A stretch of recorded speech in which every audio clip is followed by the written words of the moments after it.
In this video, we will study about Compton effect. What is Compton effect? What are the causes of Compton effect and what are the consequences of Compton effect? So let's start with the Compton effect. So according to this effect, when monochromatic beam of X-rays is incident on an object, X-rays get scattered. So you will see that when monochromatic X-rays, they are allowed to strike on the surface of the any object. So the X-rays will get incident on the object and then they will get scattered. So we have to observe what actually scattered X-rays do. So when scattered X-rays were studied, it was observed कि scattered X-rays जो हैं they have larger wavelength as compared to incident rays. So it means wavelength अगर scattered की ज़्यादा है तो इसका मतलब उसकी एनर्जी क्या होगी, कम.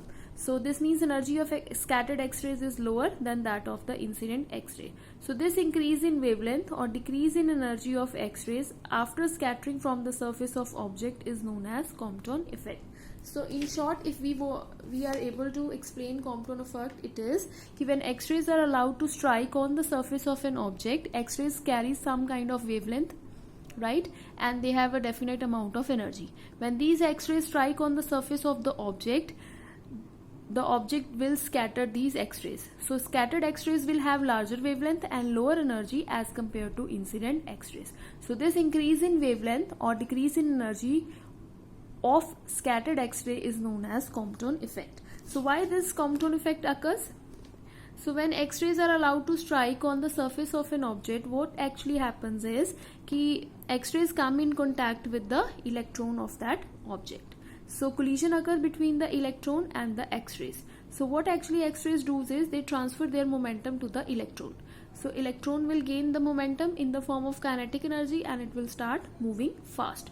Whereas when these scattered X-rays are scattered, the momentum of the scattered X-rays become less. Now if momentum is less, wavelength is large. By using the relationship, de Broglie relationship, lambda is equal to h upon mv और lambda is equal to h upon p.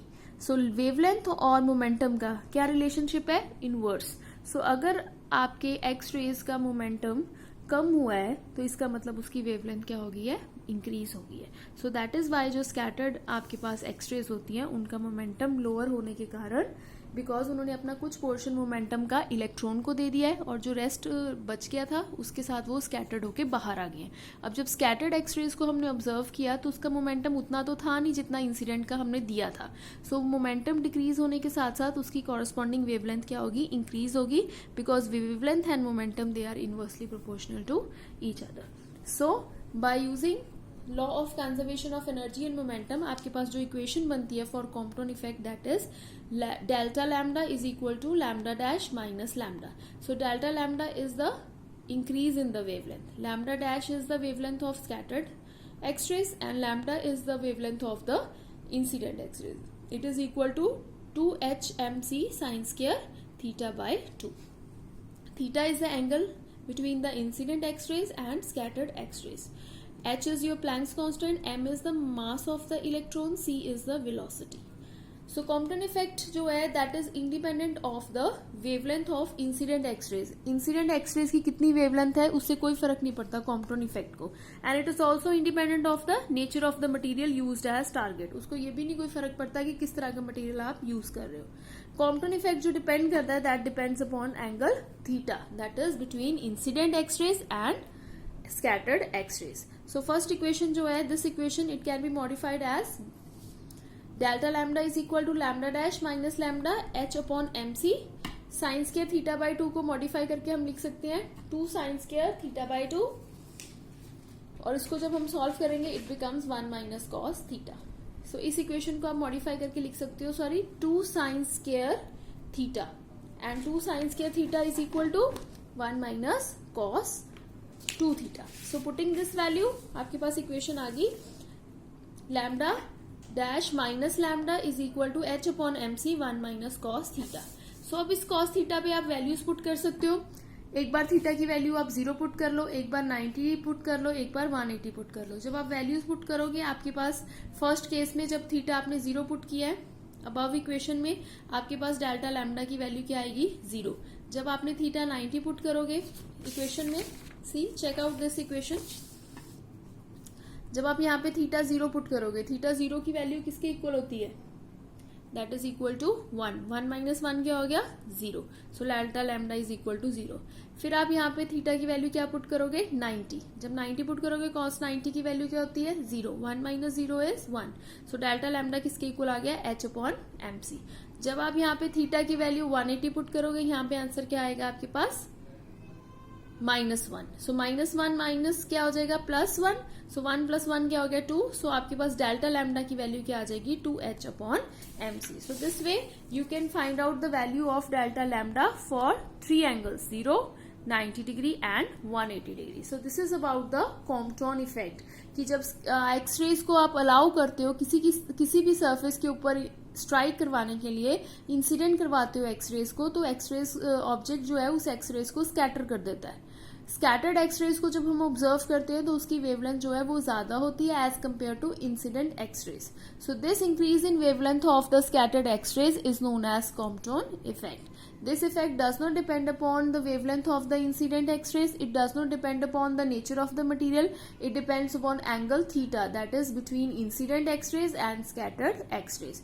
Collision occur करती है बेटा between the X-rays and the electrons of atom of that object, और X-rays अपना कुछ part momentum का electron को दे देता है. सो ऑटोमेटिकली अगर उसने अपना मोमेंटम दे दिया इलेक्ट्रॉन को, और वो कम मोमेंटम वाली एक्सरेज जो है वो स्कैटर्ड हो जाती हैं, और अगर मोमेंटम कम है तो ऑटोमेटिकली उस स्कैटर्ड एक्सरेज की वेवलेंथ इंक्रीज हो जाती है, because by de Broglie relationship lambda is inversely proportional to momentum. तो इसलिए वेवलेंथ जो है वो इंक्रीज होती है. This is about the Compton effect. Next topic we will study, that is sinusoidal wave equation. This is again very important from paper point of view. This question is frequently asked in many times in the paper. So sinusoidal wave equation को study करने से पहले let's suppose आपके पास एक string है जिसको आपने इसको vibrate करवाना है. तो आप tie up करो string को at a point, फिर उसको stretch करो, center में उसको हल्का सा जब आप टच करके फोर्स लगाओगे तो your string will start vibrating and it will vibrate as if it is behaving as a wave like this. So such waves are called running waves. Why they are called running waves? Because when your string will vibrate, the amplitude of the string depends both on the position as well as on the time. So such waves are known as running waves. आपके पास दो तरह की waves हैं. Firstly we are talking about running waves which depends both on position as well as time. So the equation that running waves follow is curly square psi curly x square, that is equal to 1 upon v square curly square psi upon curly t square. So this type of wave is function of both position as well as time. So second type of wave is stationary waves. So for stationary waves, psi does not depend upon time. It is time independent. It only depends upon position. So stationary waves vibrate in this mode. So the equation for stationary wave is psi is equal to a sin 2 pi lambda into x plus b cos 2 pi lambda into x. Now for such type of waves we are talking about stationary waves. When x is equal to 0, मतलब जहां से string जो है tie up की है, start की है vibration, and x is equal to a, जहां पे string ने vibrate करना बंद किया है. So at these 2 points psi is always equal to 0. So what we will do is we will put this clause in this above equation. So psi 0 है कौन सी values पे, जब x की वैल्यू क्या है 0 एंड जब x की value क्या है a. तो सबसे पहले आप psi की वैल्यू यहाँ पे 0 पुट करो और x की जगह पे सबकी वैल्यू क्या पुट करेंगे 0. फिर सेकंड केस लेंगे, psi की वैल्यू फिर 0 पुट करेंगे, उस टाइम x की वैल्यू क्या पुट करेंगे हम a. So using this equation psi यहाँ पे 0 आ गया, a sin 2 pi lambda into क्या आ गया 0 plus b cos 2 pi lambda into क्या आ गया 0. हाँ जी बेटा, sin 0 is equal to 0 and cos 0 is equal to 1. So ये वाला जो पोर्शन है a साइन वाला, ये 0 के इक्वल आ गया. अगर ये 0 के इक्वल है तो ऑटोमेटिकली b किसके इक्वल आ गया, b भी जो है आपका किसके इक्वल आ गया 0 के equal. See, so you have put x is equal to 0 and psi is equal to 0. जब इस इक्वेशन में आपने 0 पुट कर लिया तो बेटा साइन 0 तो ऑलवेज 0 होता है, तो ये जो पार्ट है आपका, ये वाला पार्ट जो है वो 0 के इक्वल हो गया, ऑटोमेटिकली b किसके इक्वल आ गया 0. अब आपने वैल्यू पुट करनी है कि psi is equal to 0 at x is equal to a. अब आपने psi की वैल्यू 0 पुट करनी है और x की जगह पे कौन सी वैल्यू पुट करनी है a. तो आपके पास कौन सी इक्वेशन आ गई, सी. आपके पास 0 आ गया, a sine 2 pi lambda into x की जगह आपने क्या पुट कर दिया यहाँ पे a, right. So this condition is satisfied only in 2 ways. तो अगर आपने इस इक्वेशन को सेटिस्फाई करना है तो आपके पास 2 वेज हैं. अब आप सोच रहे होंगे कि ये वाला इक्वेशन कहाँ से आया है. अगेन बेटा ये जो वैल्यूज हैं आपने कौन सी इक्वेशन में पुट की है, ये वाली इक्वेशन में पुट की है.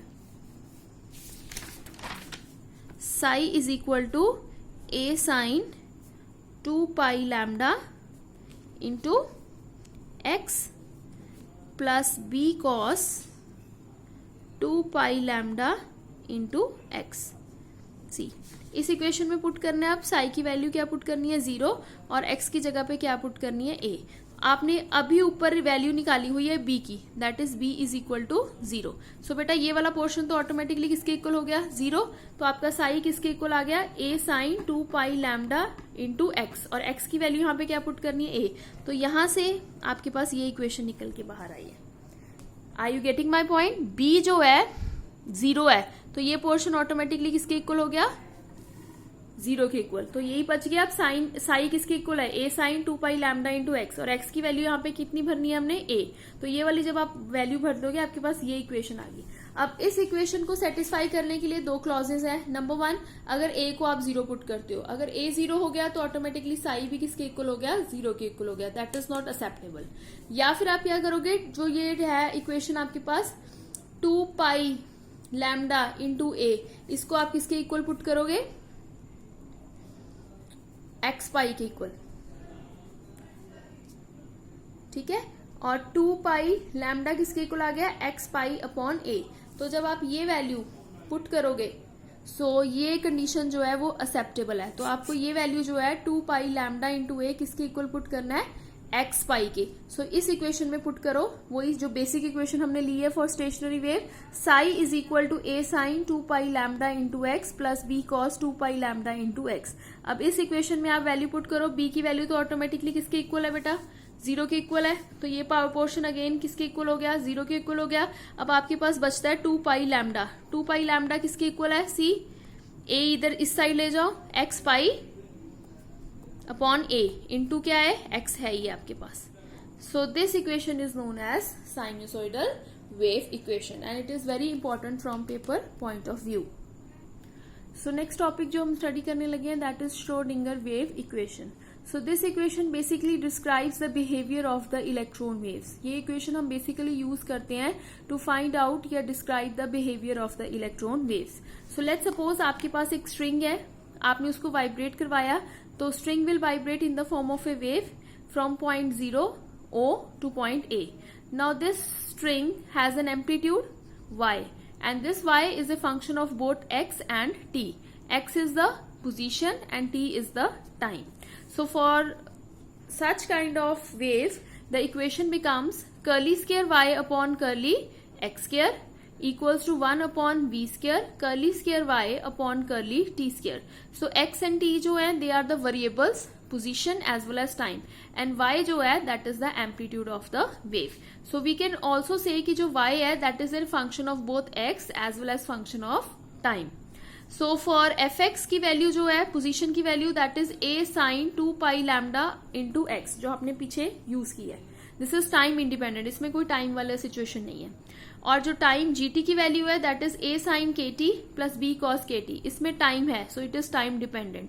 हमारे लिए इन दोनों में से इक्वेशन में से चूज करना बहुत ईजी है क्योंकि हमें हमेशा जो इक्वेशन चाहिए होती है that is time independent. So we will follow fx. So we can say कि जो y है it is simply function of x. हमने इस चीज को टाइम डिपेंडेंसी वाली को निग्लेक्ट कर दिया. सो आपके पास y किसके इक्वल आ गया fx के, और fx किसके इक्वल है a sine 2 pi lambda into x. So y is equal to a sine 2 pi lambda into x. So now replace y with wave function psi क्योंकि y जो है एम्पलीट्यूड ऑफ द वेव है and it depends upon x and t. So हम यहाँ पे y को replace करते हैं with psi. Now the equation become psi is equal to a sine 2 pi lambda into x. अब इस इक्वेशन को आपको डिफरेंशिएट करना है twice with respect to x. एक बार करना है फिर दूसरी बार करना है. आपके पास क्या आंसर आ जाएगा -4 pi square upon lambda square a sine 2 pi lambda into x. ये जो आपके पास है a sine 2 pi lambda into x, इसकी वैल्यू तो आप पुट कर लोगे that is your f x, और एफ एक्स किसके इक्वल है, साई एक्स के इक्वल। सो ये वाले पोर्शन पे आप वैल्यू पुट कर लेना साई की। सो आपके पास इक्वेशन क्या आ गई, curly square psi upon curly x square that is equal to -4 pi square upon lambda square psi, right? Now this is for only x axis. You can extend this equation to 3 coordinates, right? X, y and z. So आपके पास क्या equation आ गई, curly square psi upon curly x square plus curly square psi upon curly Y square plus curly square psi upon curly Z square that is equal to -4 pi square. अब यहाँ पे lambda की value put की है, lambda is equal to h upon m v. तो lambda square किसके इक्वल हो गया, h square m square and we square. तो यहाँ पे लैम्डा की वैल्यू पुट कर ली H square upon M square and we square. Moreover यहाँ पे अब आपने इसकी वैल्यू निकालनी है एम वी की। काइनेटिक एनर्जी किसके इक्वल होती है, हाफ एम वी स्क्वायर, ठीक है। और काइनेटिक एनर्जी किसके इक्वल होगी, total energy minus potential energy. So अगर लेफ्ट हैंड साइड सेम है तो राइट हैंड साइड दोनों की क्या हो जाएंगी, same. So E minus V किसके इक्वल आ गया, हाफ एम वी स्क्वायर, 2 इधर ले जाओ, so 2 E minus V that is equal to M V square. तो यहाँ पे एक मास को बाहर निकाल लो, एम और वी स्क्वायर की वैल्यू यहाँ पे पुट कर दो। सो आपके पास इक्वेशन क्या आ जाएगी, ये सारा तो सेम आ जाएगा आपके पास, और यहाँ पे जब आप वैल्यू पुट करोगे और इस साइड ले आओ, इसको इक्वल टू 0 पुट कर दो। सो आपके पास इक्वेशन आ गई 8 pi square m e minus v h square psi equals to 0। This is your Schrodinger wave equation. अब इस इक्वेशन को लिखने का भी एक तरीका है, that is minus H square upon 8 pi square M curly square upon curly x square curly square upon curly Y square curly square upon curly Z square plus V psi equals to E psi. और इस सारी equation को जो है, ये जो curly square X axis Y और Z axis है, इनको हम एक ऑपरेटर के इक्वल पुट कर लेंगे, that is known as Laplacian operator.